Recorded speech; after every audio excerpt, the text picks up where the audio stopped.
Magandang araw sa inyong lahat, sa mga manonood, kamusta kayo diyan?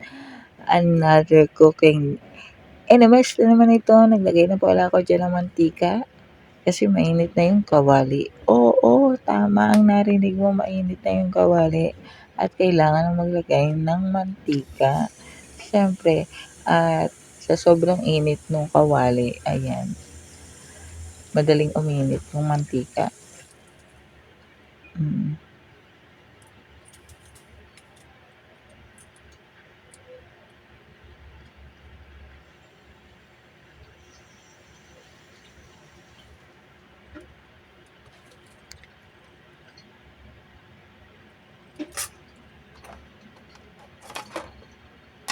Bakit kaya ang tagal ilagay ng isda? Magpiprito po pala tayo diyan ng isda. GG na naman ang nabili natin. Isda. Yes. Maaga kasi kami nagpunta ng palengke ni Alvin. Siyempre. At pagkatapos namin ihatid si Akila Jane sa kanyang school ay dumiretso na kami ng palengke. Kasi magluluto ako ng maaga ng ulam. Kasi maagang aalis si AJ at pupunta siya ng Kaila. Kasi may gagawin silang um, activity task sa TLE. So, ihahatid namin siya sa Kaila. Kaya maaga ako nagluto para may maibaon siyang kanin at ulam. Ayan, piniprito ko na ang galunggong. Napaka very very fast niyan. O, diba? Pag alam nyo mainit talaga, tama yung naging init ng kawali at mantika, tapos magpiprito kayo, hindi na didikit yung mga ipiniprito nyo pag tama ang mga bagay-bagay. O, diba? O, so, ayan nga. At hinahango na sa kawali ang naunang salang ng galunggong. Tcharam! Next batch na tayo. O, diba? Dyan sa galunggong na yan, sa pinirito kong galunggong, hindi lang siya pinirito mamaya. Antabayanan ang mga sumusunod na kabanata. Hindi sumusunod. Ang susunod pala. Ang susunod na kabanata. Parang may serye yata tong galunggong na to. Oo. Parang na nakaraan, galunggong din yung ulam namin na parang, diba? Kasi mas mura ang galunggong eh. Ang binili ko ay kalahating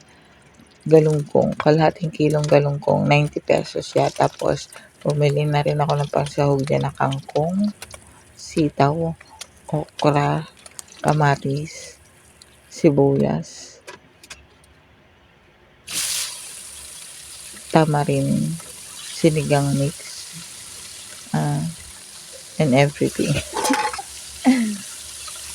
Tama ba? Oo, nasabi ko naman lahat ng nabili ko, di ba?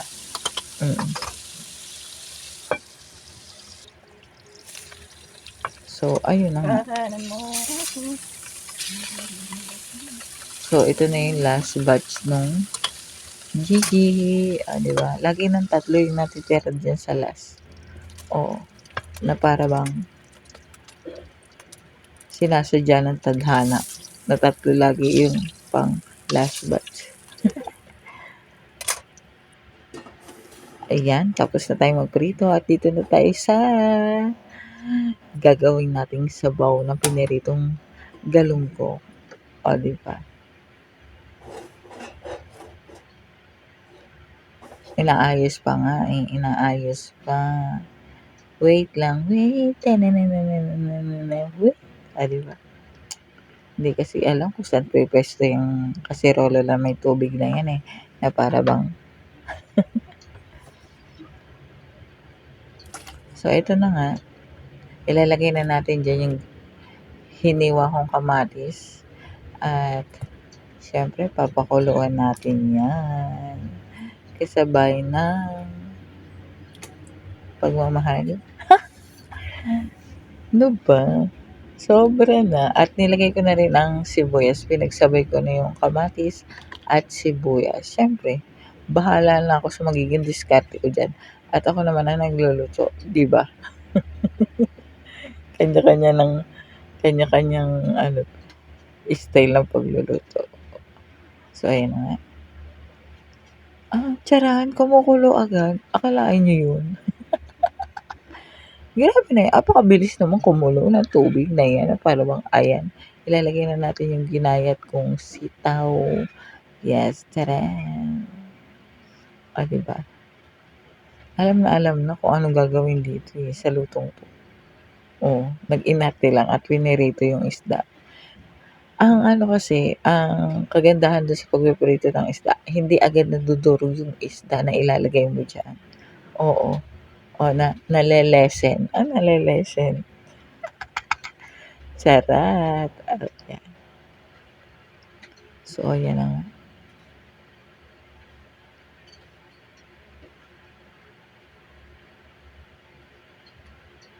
At tatakpan ulit natin. Siyempre tatakpan tapos papakuluin ulit.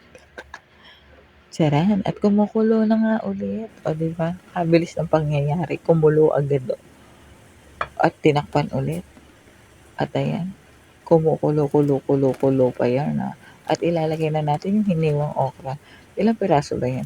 4 na pirasong okra yan na ginayat-gayat ko ng 4 na hiwa. O, 'di ba? Para madami. Oo. At tinakpan ulit. Let's see what next. At ayan na nga, kabilis naman ang pangyayari. Kumukulo na naman agad. Agar ang pagkulo ito, ha. At ilalagay na natin ng kangkong. Kangkong ng inames. Charot. O, diba? Kumukulo na. Yan. Napakabilis ng paglulutong ito, no? Oo. Hindi naman ako nagmamadali, no? Oo. Habang nagluluto ako niyan, siyempre, nagsalang na ako ng sinaing, oh. At inilagay ko na rin yung isang sili na siling green. Huwag niyong inaan yan. Kahit isa yan. Apakaanghang yan. Grabe na yan. Kaya kanyang ipaglaban.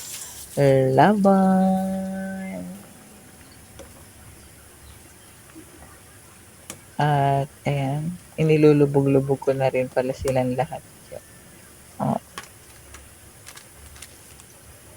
ilubog mo ako sa Charet. At ayan na ang ating Nor. Tama mo yun. Sinigang mix original. Diba? Kompleto yun. At nilagyan ko na rin siya ng asin. Asin ba yan? Parang hindi. Magjo-joke ko lang. Hindi yun asin. Asin at saka seasoning yun. Oo, magkasama na sila. Oo, para hindi na kayo magtaka. Oo, asin at saka seasoning mix. Ganon. So, ayan na nga.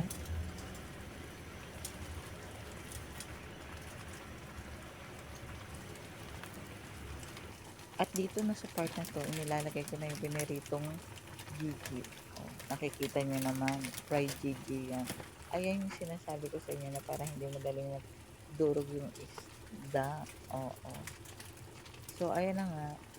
Ayan yung mga pinagagawa ko ngayong umaga. Salamat sa panonood.